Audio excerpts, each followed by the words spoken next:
Haleluya, Shabbat Shalom, puji Bapa Yahweh. Pada sore hari ini kita akan membuka sama-sama dari kitab Mazmur Bapak Ibu. Mazmur 121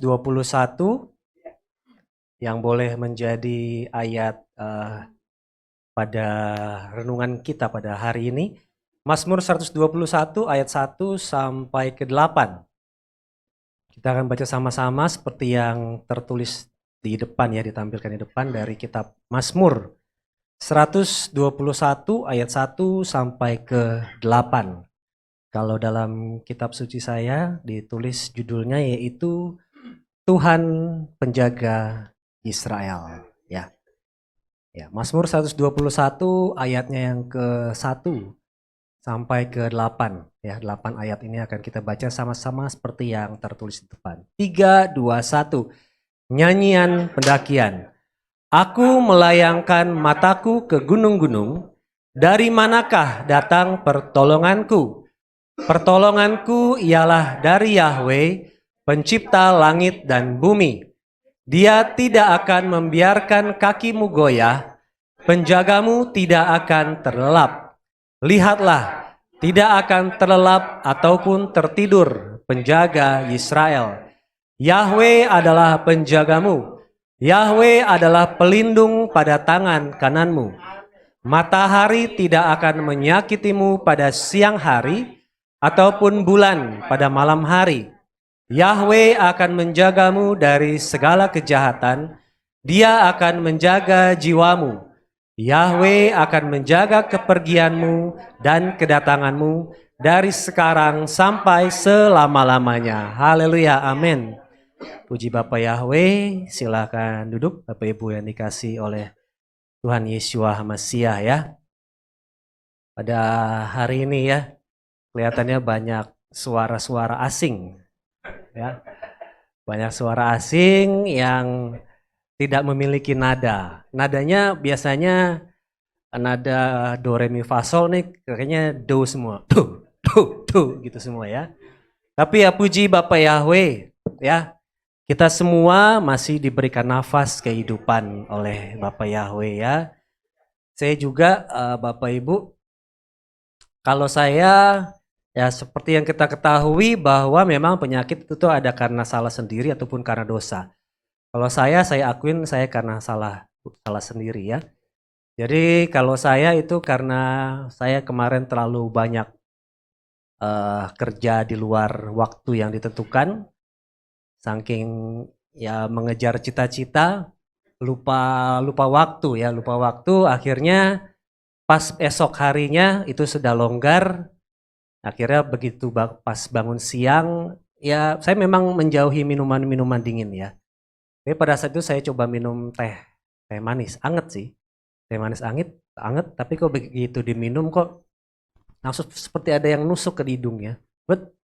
Waduh, langsung ya tersumbat hidungnya ya. Tapi ya puji Bapa Yahweh ya. Tuhan sudah memberikan kekuatan, masih diberikan kesehatan ya hingga sampai saat ini.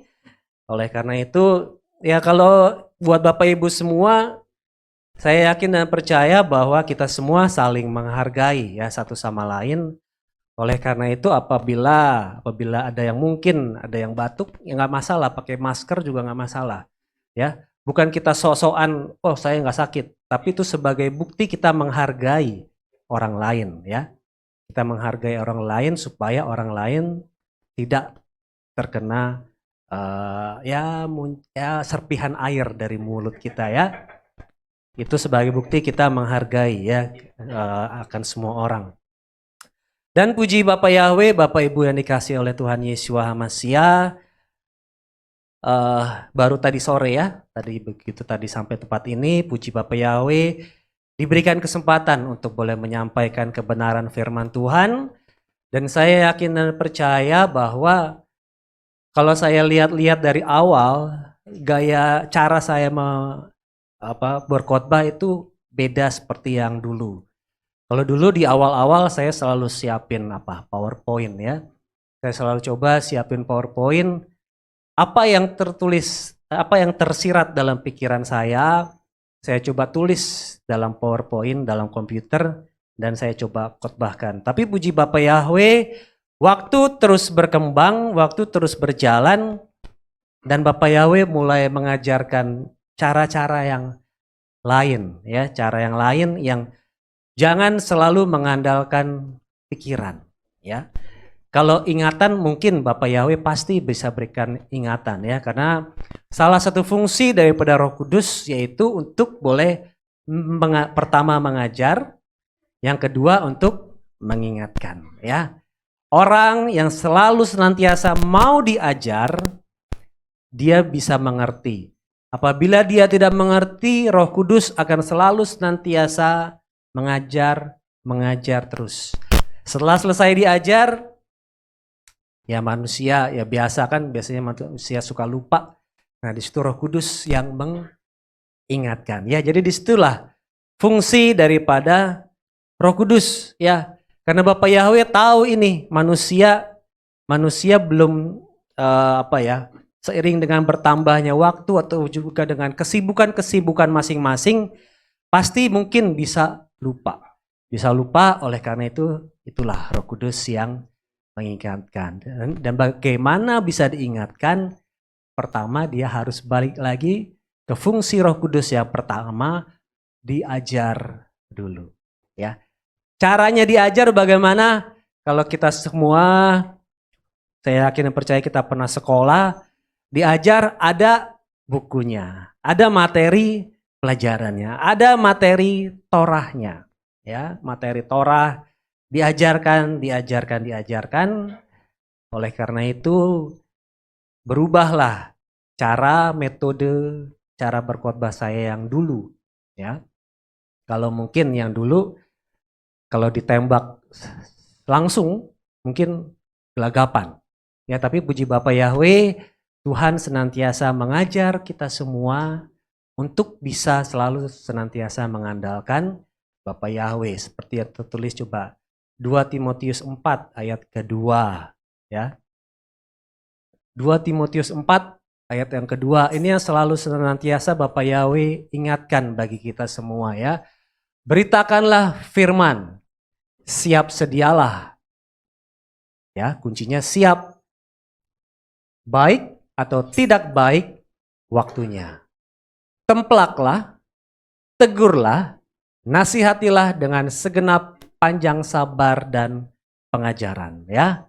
Jadi setiap saat, setiap waktu, katanya baik waktunya ataupun tidak baik waktunya, bersiap sedialah, ya. Oleh karena itu saya yakin dan percaya bahwa Roh Kudus yang selalu senantiasa akan mengingatkan apa yang harus disampaikan. Dan puji Bapak Yahweh, di tempat ini kita semua boleh menerima akan pengajaran-pengajaran yang begitu luar biasa.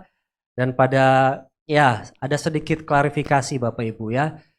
Di khotbah saya yang terakhir saya menyatakan bahwa tahun ini adalah tahun 5783. Ya, jadi itu saya salah ngelihat kalender, ya. Jadi yang benar tahun ini adalah tahun 5784. Ya, tahun 5784 yang sebentar kita akan memasuki tahun 5785, ya. Dan dari situ itu sebenarnya hanya sebagai loncatan aja supaya bagaimana cara kita membaca gematria, ya. Cara membaca gematria, ya. Saya bersyukur untuk, ya, jemaat-jemaat yang ada di luar dari tempat ibadah ini yang senantiasa mengingatkan, ya, bahwa tahun ini adalah tahun 5784, ya. Ya, karena memang salah lihat kalender Bapak Ibu, ya. Salah lihat kalender, tahun ini adalah tahun 5784 yang bila Tuhan berkenan kita akan memasuki tahun 5785. Dan di situ juga saya pernah mengajarkan, ya, tentang gematrianya. Sekarang adalah tahun 5784, coba kita lihat gematrianya seperti yang pernah diajarkan, ya. Ada di luar, di desktop, ya. 5784. 5784 kita ambil dua angka di belakang yaitu 8 dan 4. 8-nya adalah 80.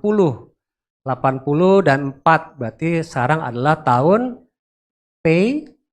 80 adalah P, 4-nya apa? P dalet, ya. Sekarang adalah tahun 5784 dan nanti bila Tuhan berkenan kita akan memasuki tahun 5785 yang berarti adalah pay hey ya. Pay hey ya. Dan puji Bapak Yahweh dari sini terus berkembang. Yang waktu itu juga saya pernah mengajarkan tentang misteri angka 15 ya. Tentang angka 15 yang Bapak Yahweh berikan. Bapak Yahweh berikan perpanjangan umur. Perpanjangan umur kepada siapa? Raja siapa? Hizkia. Bapak Yahweh memberikan perpanjangan umur selama 15 tahun. Coba 2 Raja-Raja 20 ayat ke-6. 2 Raja-Raja 20 ayat ke-6. Ketika waktu itu Raja Hizkia sakit ya. Ini kata Bapak Yahweh, aku akan menambah umurmu. 2 Raja-Raja 20 ayat 6. Aku akan menambah umurmu 15 tahun lagi. Ya, 15 tahun ya. Dari angka 15 ini kita boleh melihat bahwa dari angka gematrianya, karena ada yang beranggapan 15 ini bukan Yahweh. Ya, ada yang beranggapan bahwa 15 ini bukan Yahweh. Jadi begini Bapak Ibu. Haleluya. Kok kita tahu Yahnya itu Yahweh? Ya. Dari mana? Karena Yah itu ya Yahweh, ya. Seperti yang kita ketahui bahwa 15, angka 15 itu kalau kita lihat dari gematrianya, yaitu angka berapa? 10 dan 5. Coba lihat, 10 apa? 10 adalah Yod. 5 itu apa tadi? Hey. Yod sama He dibacanya Y sama H dibacanya Yah. Ya. Y sama H kan 10 dan 5. 10 itu Yod, He itu 5. Berarti 10 dan 5. Yod dengan He. Y dengan H dibacanya Yah. Oleh karena itu kita menyebut Haleluya. Yahnya itu adalah Yahweh ya, jadinya kalau secara total gematrianya daripada tulisan Yahweh memang 26 Yod He Waw He ya, Yod He Waw He itu totalnya 26. Tapi apabila kita mengucapkan Haleluya, Yahnya itu memang Yahweh ya. Seperti yang diucapkan oleh si Hizkia juga. Hizkia pada saat dia sakit dan sembuh, coba lihat Yesaya 38 ayatnya yang ke-11. Yesaya 38 ayat 11.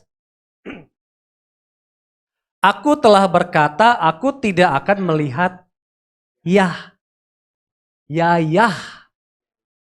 Dia di sini tidak menulis secara lengkap Yahweh. Tetapi tadi kan Bapak Yahweh sudah menambahkan lagi umur berapa? 15 tahun. 15 tahun itu adalah Yah. Pada saat Hizkia sakit katanya, aku tidak akan melihat Yah. Aku tidak akan melihat 15. Nangkap? Yod He tadi kan totalnya 15. Dibaca Yah. Aku tidak akan melihat 15. Ya 15 di negeri orang-orang hidup. Kalau secara ini ya. Saya ubah Yah itu menjadi 15. Ya. Oleh karena itu Bapak Yahweh berikan, tambahkan lagi umurnya kepada Hizkia sebanyak 15 tahun. Kenapa? Supaya diubah. Ya, persepsi daripada Hizkia bahwa dia akan mati pada saat itu, tetapi Bapak Yahweh berikan 15 panjang umur. Berikan lagi bagi si Hizkia. Ya, memang kalau secara total gematria Yahweh itu memang 26. Ya, memang dibagi dua. Ada secara gematria. Gematria tuh gematria angka-angka begini ya. 10, 5 itu 15, 26 itu adalah gematria. Ada lagi secara piktograf. Piktograf itu singkatannya picture. Graf itu tulisan bergambar. Ya, piktograf adalah tulisan bergambar. Yang kalau kita lihat yod hei, waw hei, artinya apa? Tangan lihat, paku lihat. Itulah piktograf. Tadi kan kalau lihat, nah nih ya. Yang 7, 8, 9, 10 itu adalah gematrianya.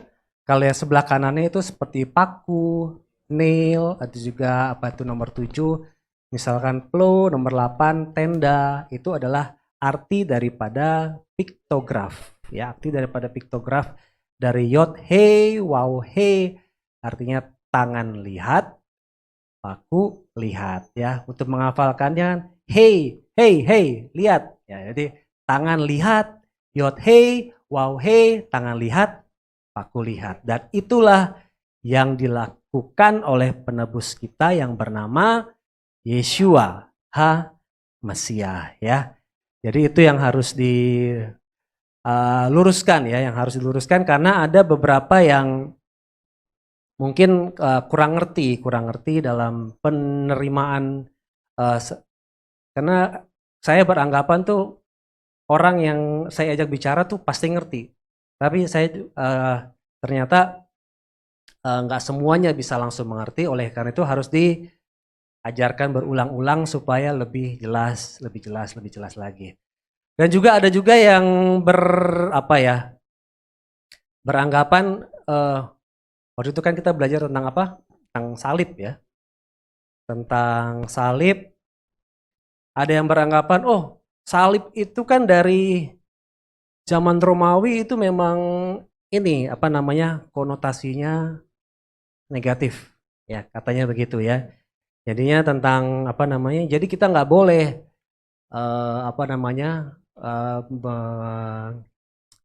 pokoknya menggunakan simbol-simbol salib. Memang secara kalau misalkan kita kasih simbol-simbol salib di rumah ya buat apa gitu ya. Maksudnya buat apa itu kan itu hanya sebagai simbol. Tapi kalau misalkan kita lihat, ini saya akan ulang lagi, coba kita lihat dalam Galatia 3 ayat ke-13. Ini yang sudah pernah kita pelajari ya, Galatia ayat 3 ayat 13. HaMasiah telah menebus kita dari kutuk Torah dengan telah menjadi kutuk demi kita, sebab telah tertulis, terkutuklah setiap orang yang tergantung pada kayu salib. Ya, oleh karena itu ketika kita membaca kebenaran firman Tuhan, jangan ketika kita mendengarkan kebenaran firman Tuhan, khususnya melalui YouTube atau melalui pengajaran-pengajaran di luar, jangan langsung kita terima begitu aja Bapak Ibu. Kita harus coba baca, benar nggak sih?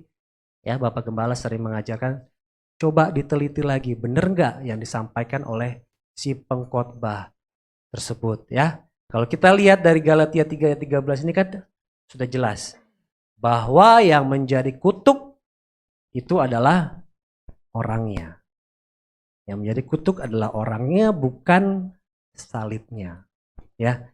Coba kita lihat dalam 1 Korintus 1 ayat ke-18. 1 Korintus 1 ayat ke-18. Sebab firman tentang salib, ya, sebab firman tentang salib bagi mereka yang memang akan binasa adalah kebodohan. Tetapi bagi kita yang diselamatkan, hal itu adalah kuasa Elohim, ya. Jadinya kalau ada yang beranggapan bahwa salib itu memang tandanya setan dari zaman dulu. Nah, sekarang yang mau dilihat adalah bahwa jadi setan itu memang dia hanya bisanya meniru. Ya. Setan dia memang hanya bisanya meniru apa yang telah dilakukan oleh Bapak Yahweh sebelumnya melalui keturunan ya. Kita pernah belajar tentang siapa? Yakub memberkati siapa? anak-anaknya daripada si Yusuf, Manasye dan Efraim. Ya, coba kita lihat dalam Kejadian 48 ayat 17. Kejadian 48 ayat 17. Ketika Yusuf melihat bahwa ayahnya si Yakub meletakkan tangan kanannya di atas kepala Efraim dan hal itu tidak baik di matanya, maka dia menggenggam tangan ayahnya untuk memindahkannya dari atas kepala Efraim, ya, dari tangan kanannya dipindahkan dari atas kepala Efraim ke atas kepala Manasye. Dan Yusuf berkata kepada ayahnya, janganlah demikian ayahku, karena inilah yang sulung. Tumpanglah tangan kananmu di atas kepalanya. Tetapi ayahnya menolak dan berkata, aku tahu anakku, aku tahu. Ia juga akan menjadi suatu bangsa dan dia juga akan menjadi besar. Namun demikian saudaranya yang muda akan menjadi lebih besar daripadanya. Dan keturunannya akan menjadi banyak bangsa. Ya, dari sini kita lihat bahwa sebelumnya si Yakub dia tangannya posisinya silang. Silang adalah cross, adalah salib. Dan seharusnya yang berkat yang harusnya jatuh kepada siapa? Israel yang adalah anak sulung, ya. Israel yang adalah anak sulung itu akhirnya dilimpahkan kepada kita. Ya, jadi karena apa? Karena salib. Ya, coba Keluaran 4 ayat 22. Keluaran 4 ayat 22. Dan engkau akan berkata kepada Firaun, beginilah Yahweh berfirman, Israel adalah anakku, anakku yang sulung. Ya, jadi berkat kesulungan yang harusnya jatuh kepada Israel, karena berkat cross, karena berkat silang yang kita namakan salib, akhirnya berkat itu jatuhlah terlebih dahulu kepada kita, ya. Jadi itu ini yang coba ditiru oleh si setan. Ya, coba kita lihat. Yakub memberkati Manasye dan Efraim itu jauh sebelum daripada zaman Romawi. Ya, jadi setan meniru perbuatan yang dilakukan oleh Bapak Yahweh. Karena ada orang yang berpikiran, oh ini kok misalkan Shema Israel, ya, Shema Israel yang dilantunkan oleh orang-orang Israel, oleh orang-orang Yahudi. Kalau Bapak Ibu ngelihat kan caranya kan seperti cara yang dilakukan oleh orang seberang. Ya, mungkin orang seberang bilang, kok caranya kok mirip seperti saya mengumandangkan doa saya. No, jangan dibalik. Jangan dibalik. Siapa dulu yang telah menyampaikan caranya seperti itu? Ya, kepercayaan Yahudi itu adalah bisa dibilang kepercayaan yang tertua. Agama Yahudi bisa dibilang adalah agama tertua. Jadi siapa yang sebenarnya meniru, ya? Jadi kita jangan berpikir, oh ini kok bangunan gerejanya kok mirip seperti bangunan ini, bangunan kepercayaan saya, kepercayaan lain. Jangan dibalik, ya. Oleh karena itu saya pernah menyampaikan tentang yang menteri pertahanan Israel atau apa gitu, ya, yang dia hendak membangun kembali sinagoga, ya, membangun kembali bait suci di bawah daripada bangunan yang ada tempat ibadahnya sekarang ada, ya. Oleh karena itu jangan dipikir terbalik Bapak Ibu, ya. Kita bisa melihat yang ada di bawah yang siapa, yang ada di atas itu siapa. Yang menjadi pendahulu pasti adanya di bawah. Ya, jangan dibalik. Yang ada di pendahulu pasti di bawah, dan sekarang sedang dilakukan penggalian dan patok-patoknya sudah ketemu, dan dari situ kita bisa melihat bahwa memang yang menjadi pendahulu yang boleh mendirikan tempat ibadah di sana adalah memang dari umat Yahudi, dari orang Yahudi ya. Oleh karena itu saya saya senang Bapak Ibu, senang untuk mendengarkan berita-berita yang sekarang sedang terjadi nih. Yang sekarang sedang terjadi di mana, di negara Israel sana ya. Sedang terjadi negara Israel. Bapak Ibu mungkin ngikutin ya. Mungkin misalkan dari cara doa dari para tentara-tentara IDF-nya ya. Mereka ketika berdoa, mereka ketika khotbah, salah satunya yang disampaikan adalah dari kitab Mazmur 121 yang tadi kita baca. Ya. Cuman ada bedanya.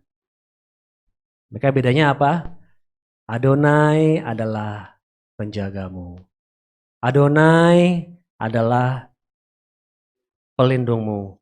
Sungguh tidak akan terlelap atau tertidur penjaga Israel. Ya, ada bedanya. Mereka masih pakai Adonai, ya.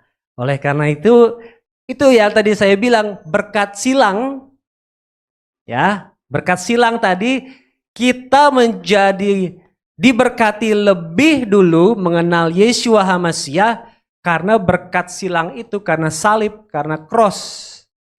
Ya, oleh karena itu kita boleh percaya bahwa saat ini yang boleh kita lihat, ya mengucap syukur kepada Bapak Yahweh ya. Mengucap syukur, ternyata saya senang Bapak Ibu yang ngelihat itu ya. Kalau melihat sekarang sedang rame-ramenya nih apa? Yang meledak, ada pager, ada apa lagi? Ada walkie-talkie, ya. Terus gimana cara penembakannya yang cepat, tepat, akurat, ya. Bukan saya nyumpahin, tetapi dulu kita pernah membaca bahwa kejadian-kejadian yang begitu dahsyat telah Bapak Yahweh nyatakan melalui kitab Torah. Dulu kita baca apa yang tertulis. Dan sekarang kita melihat langsung. Ya, kalau mau ngelihat, ya, kalau mau ngelihat kita bisa melihat langsung perbuatan dahsyat yang Bapak Yahweh kerjakan. Ya. Karena memang tidak diakui oleh bangsa Israel tersebut, oleh Mossad, bahwa mereka melakukan pengintaian, mereka melakukan peledakan. Tapi di saat ini, saya yakin dan percaya bahwa di balik semua itu ada aktor yang luar biasa yang bernama Bapak Yahweh. Walaupun sekarang mereka hanya memanggil sebagai Adonai, ya. Tetapi ya itu, karena Bapak Yahweh mengasihi bangsa Israel. Kenapa dikasihi? Karena keturunannya, yaitu Bapak Abraham, Ishak dan Yakub, mereka mau menyembah kepada Bapak Yahweh, ya. Oleh karena itu sampai kepada keturunan-keturunannya juga boleh diberkati dan terus keliling, ya. Sekarang sampai di daerah, ya, dari daerah mana? Dari daerah Eropa, Amerika, terus memutar Asia, sekarang memasuki daerah Jazirah Arab, dan sebentar lagi akan masuk kembali ke daerah Yerusalem, ke daerah Bukit Sion, ke daerah bangsa Israel. Ya, dan saya yakin dan percaya bahwa apa yang kita lihat, saya nggak tahu Bapak Ibu ngelihat apa enggak, cuman ya itu saya boleh melihat kok kayaknya luar biasa sekali gitu ya. Jadi hal-hal musuh coba membuat berbagai macam tipu daya, nggak bisa ya. Alat telekomunikasi yang dulu katanya handphone bisa diketahui posisi seseorang melalui GPS. Tapi akhirnya mereka mereka menggunakan teknologi yang lama, yaitu pager. Pager dan juga walkie-talkie tetap masih bisa tembus. Ya, meledak semua tuh walkie-talkie, pager yang digunakan oleh musuh-musuh. Dan itu ya menggenapkan apa yang sudah saya imani. Apa yang saya sudah imani. Jadi nggak perlulah diciptakan suatu diciptakan suatu penyakit untuk mulai memasukkan katanya chip-chip itu nggak perlu, ya. Kenapa? Pager aja bisa diledakin dari jarak jauh. Nggak perlu yang katanya chip-chip kecil-kecil itu yang katanya dimasukin ke dalam tubuh manusia, ya. Tetapi melalui, ya itulah caranya Bapak Yahweh, ya. Caranya Bapak Yahweh pasti ada. Ya, caranya Bapak Yahweh pasti ada, dan dari situ saya melihat, oh ternyata apa yang boleh saya pelajari itu benar. Ya Bapak Yahweh, terima kasih, ya. Kenapa? Karena apalagi kan sekarang ini orang-orang sedang sedang batuk pilek kayak gini kan, mulai lagi dimunculin lagi konspirasi-konspirasi. Nggak perlu, ya. Karena kalau konspirasi itu saya bilang tadi saya baru menyampaikan kepada salah seorang ibu, kita kan sudah diajari bahwa kita di dalam Taman Eden itu ada apa? Ada 2 pohon di tengah-tengah itu, ya. Di tengah-tengah pohon itu di tengah-tengah taman itu ada 2 pohon. Apa aja? Pohon kehidupan dan pohon pengetahuan baik dan jahat. Nah, sebelum nyampe di situ, saya ada satu dalam hati juga berbangga gitu ya Bapak Ibu, ya, karena di dalam dunia media sosial juga ternyata walaupun kita mungkin pendengar daripada khotbah ini cuma sedikit, baru sedikit, bukan hanya sedikit, baru sedikit, tapi ternyata banyak yang membuat orang-orang itu menjadi goyah. Contohnya apa? Anak setan dengan anak Elohim. Anak Elohim makanannya pohon kehidupan. Anak setan makannya ya, saya ulang lagi. Anak Elohim, anak Bapak Yahweh, makanannya makan pohon kehidupan. Anak setan makanannya pohon pengetahuan baik dan jahat, ya. Oleh karena itu, ya, saya mengucap syukur pembukaan yang telah Bapak Yahweh beritakan bagi kita semua, ya. Karena apa? Nggak perlu kita belajar tentang cara-cara setan itu bagaimana, nggak perlu, ya. Kenapa? Karena dalam kitab Wahyu juga sudah dijelaskan kan Bapak Ibu, kan sudah dijelaskan bagaimana supaya kita jangan belajar tentang setan. Wahyu 2 ayat yang ke-24. Wahyu 2 ayat 24. Namun aku berkata kepadamu dan kepada mereka yang selebihnya di Tiatira, sebanyak orang yang tidak memegang ajaran itu, ajaran siapa itu? Di atas ada ajaran Isabel, ya, yang tidak mempelajari ajaran itu dan yang tidak mempelajari hal-hal yang dalam mengenai setan. Kalau dalam kitab Lukas, yang tidak berpegang pada ajaran itu dan tidak memperdalam apa yang disebut rahasia setan. Ya. Rahasia setan nggak perlu kita pelajari. Ya. Karena pohonnya beda. Ya. Mungkin manusia berpikir, oh kita kan sebagai manusia kita juga harus belajar punya strategi nih untuk mengalahkan setan. Ya. Secara manusia begitu, orang berkata kan, kita juga harus pelajari dong strategi tentang setan, cara bagaimana kita mengalahkan setan, cara bagaimana kita apa namanya, pokoknya supaya tidak tertipu daya oleh setan. Nah, secara manusia benar, secara manusia. Secara firman, Keluaran 14 ayat 14.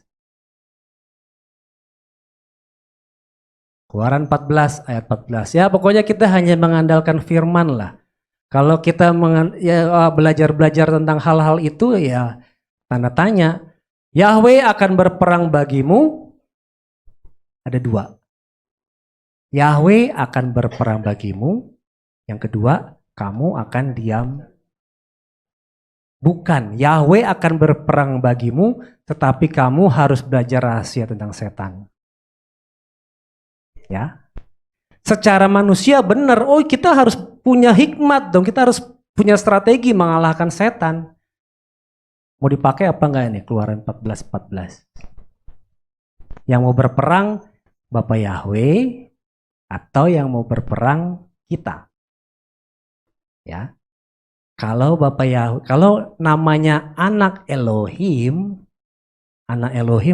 itu pasti Bapak Yahweh sudah punya cara untuk di mana 2 Petrus 2 ayat ke-9. 2 Petrus 2 ayat 9. Yahweh sudah mengetahui, asal makanannya benar ya. Yahweh sudah mengetahui. Kok sudah tahu? Ya iyalah, Bapak Yahweh kan aktornya. Yahweh sudah mengetahui bagaimana melepaskan orang-orang saleh, ya. Bagaimana caranya supaya saleh? Baca firman, lakukan firman, bukan belajar tentang setan. Yahweh sudah mengetahui bagaimana melepaskan orang-orang saleh dari pencobaan dan menyiapkan, nah ada 2, orang saleh diselamatkan. Tetapi orang yang tidak benar sudah disiapkan juga untuk dihakimi pada saat dihukum. Untuk dihukum pada saat penghakiman. Ya. Jadi sekarang pertanyaannya, kita siapin diri nih. Kita siapkan diri untuk diselamatkan atau kita siapin diri untuk dihukum? Nah, itu menjadi pertanyaan dalam diri kita sendiri. Ya, kalau misalkan pengetahuan yang ada di luar ya nggak apa-apa lah dengar. Cuman dengar aja. Cuman jangan membuat hidup kita menjadi takut. Hidup kita menjadi, waduh, gimana nih ya? Kita harus nyiapin apa ini? Ya. Tapi dalam Keluaran 14 ayat 14 tadi kan sudah dinyatakan Yahweh yang akan berperang bagimu. Dan yang kedua nih yang asik, kita diem aja. Jangan ikutan berperang sok-sokan. Sok kita mengambil, karena kalau dulu ada istilah, di saat kita mengangkat tangan, maka Yahweh akan. Tapi kalau kita yang turun tangan, Yahweh yang angkat tangan, ya terserahlah. Ya, pilihan hanya ada 2. Anak Elohim makan pohon kehidupan. Kerjaannya angkat tangan, sembah Bapak Yahweh, puji Bapak Yahweh. Hadiahnya apa? Bapak Yahweh yang turun tangan. Tapi anak setan belajarnya tentang pohon pengetahuan baik dan jahat. Dia akan berusaha. Pokoknya strategi setan bagaimana? Turun tangan. Akhirnya Bapak Yahweh pergi meninggalkan dia. Ya, pokoknya hanya ada 2. Ya, hanya ada 2. Dan ini menjadi menjadi hal-hal yang sangat luar biasa kalau saya lihat di media sosial Bapak Ibu ya. Kenapa? Karena ya mulai dipakai. Walaupun banyak pertentangan dalam media sosial juga ya. Tentang anak setan dan juga tentang anak Elohim. Tapi yang saya bingung, orang belajar tentang setan, tapi tidak tahu tentang ada anak setan. Ya, belajar tentang setan, tapi tidak tahu bahwa di situ ada anak setan. Katanya, wah saya kan belajar tentang alam roh. Belajar tentang alam roh, tapi ya nggak tahu. Hanya, kan orang kan biasanya kan sebagai, ada juga Bapak Ibu yang di media sosial. Apa namanya, ketika dibicarakan tentang anak Elohim, tentang anak setan, dia kasih lagi ayat-ayat tapi yang nggak nyambung Bapak Ibu. Ya, ngerti ya?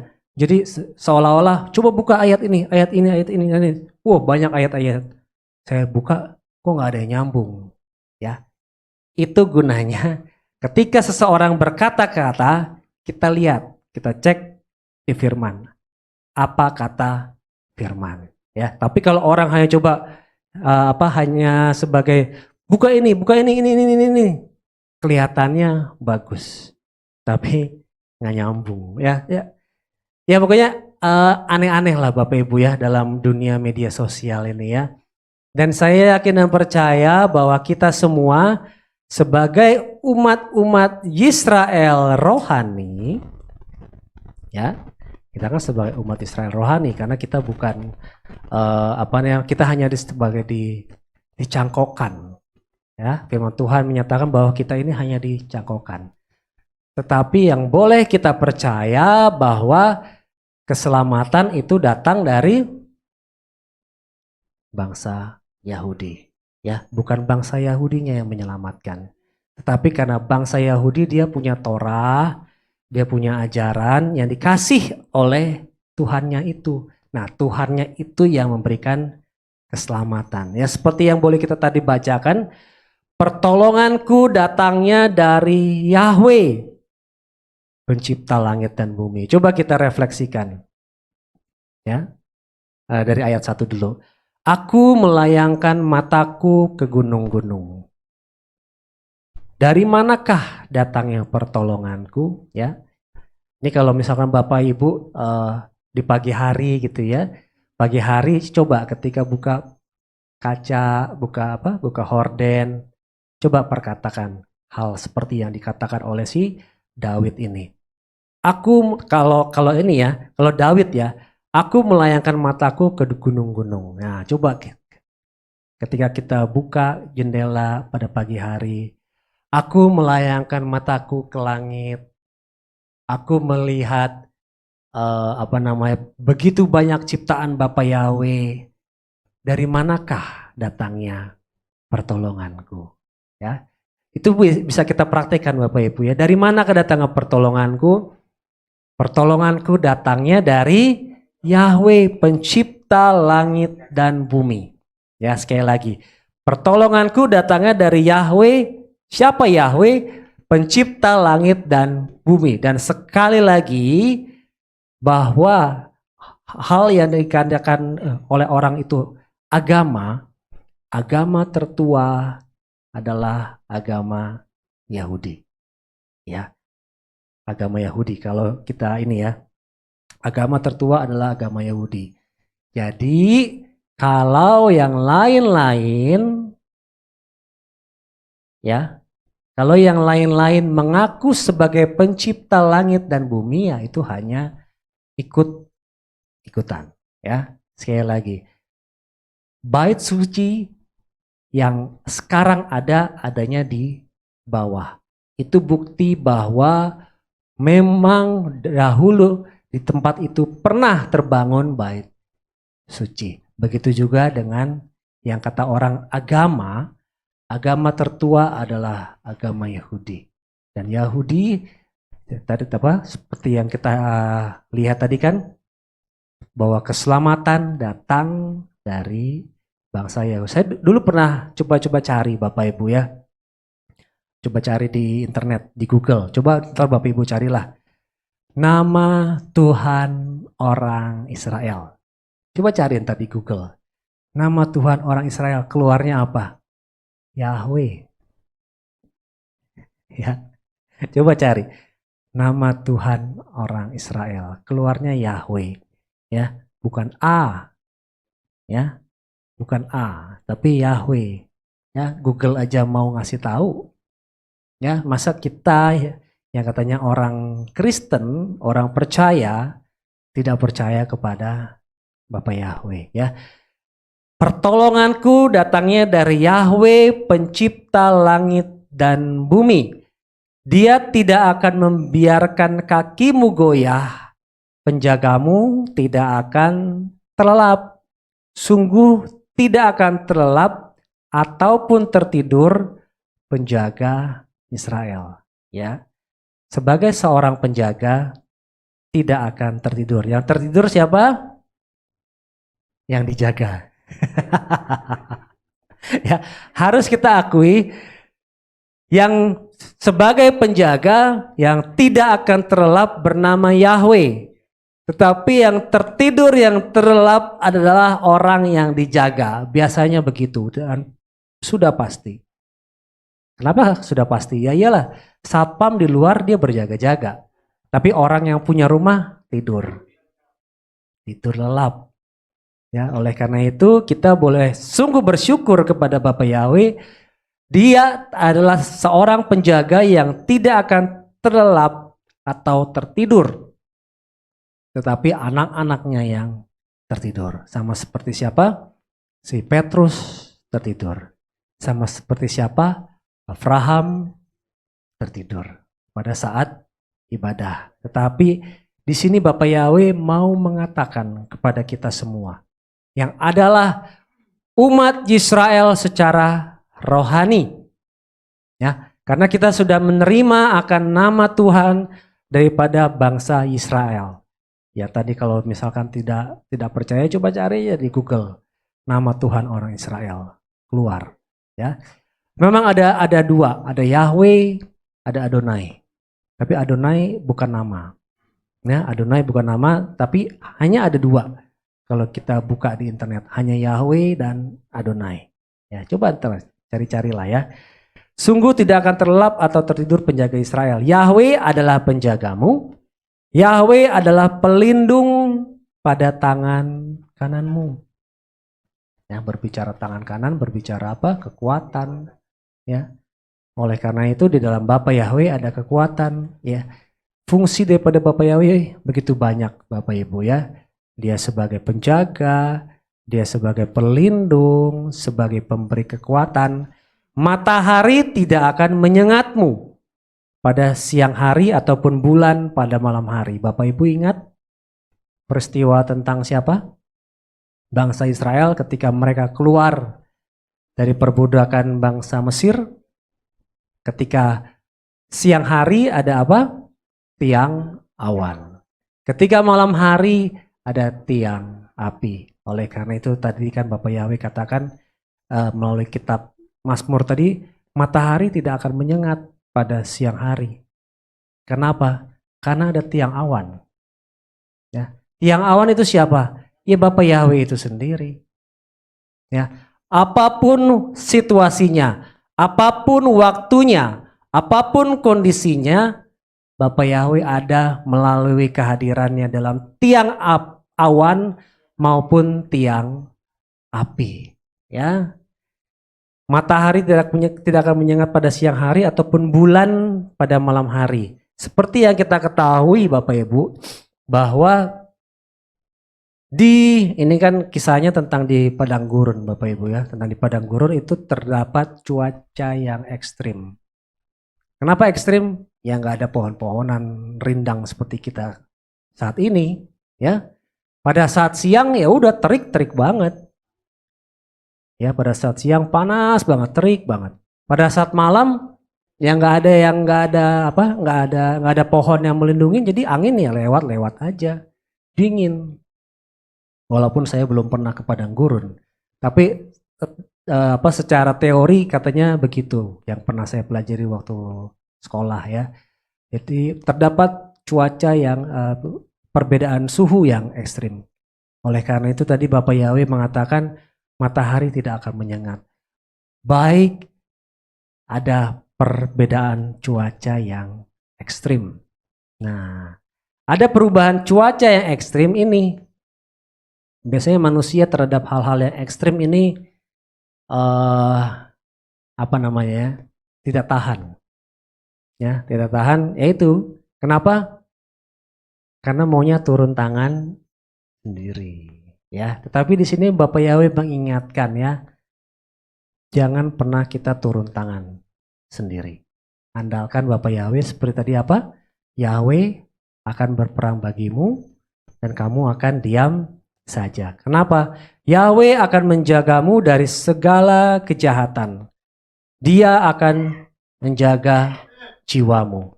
Yahweh akan menjaga kepergianmu dan kedatanganmu dari sekarang sampai selama-lamanya. Itu yang kita imani, itu yang kita pegang teguh Bapak Ibu ya.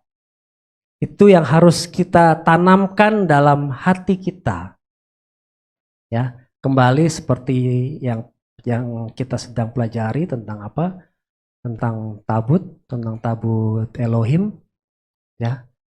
Tabut Elohim itu menggambarkan hati kita juga yang harus diisi dengan mana, dengan Torah, dan juga dengan tongkat.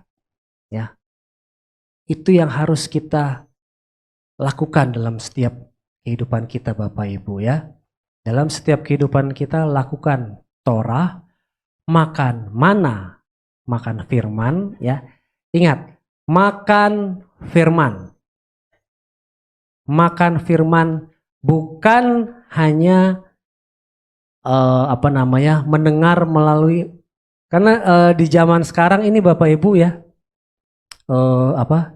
kalau saya bilang manusia lebih cepat mendengar daripada membaca ya. Manusia lebih cepat, kenapa? Karena kalau mendengar tuh enak Bapak Ibu ya, nggak ada usaha kalau mendengar, sekelibet lewat aja itu bisa ya, selewat gitu aja bisa mendengar. Tapi kalau baca, apalagi penerangannya kurang, kan harus ada usaha sedikit Bapak Ibu ya. Harus ada usaha. Nah, dari situ kita mau berusaha untuk mengenal Tuhan dengan benar atau enggak ya. Jangan hanya cuman apa yang kita dengar langsung disampaikan, langsung berusaha kita anggap itu sebagai kebenaran. Tetapi kunyahlah ya, diobservasi ya. Firman itu harus diobservasi, harus kita teliti dengan benar ya. Baru kita lakukan ya. Jangan hanya mendengar langsung lakukan, mendengar hanya langsung kita lakukan ya. Tidak akan berhasil ya.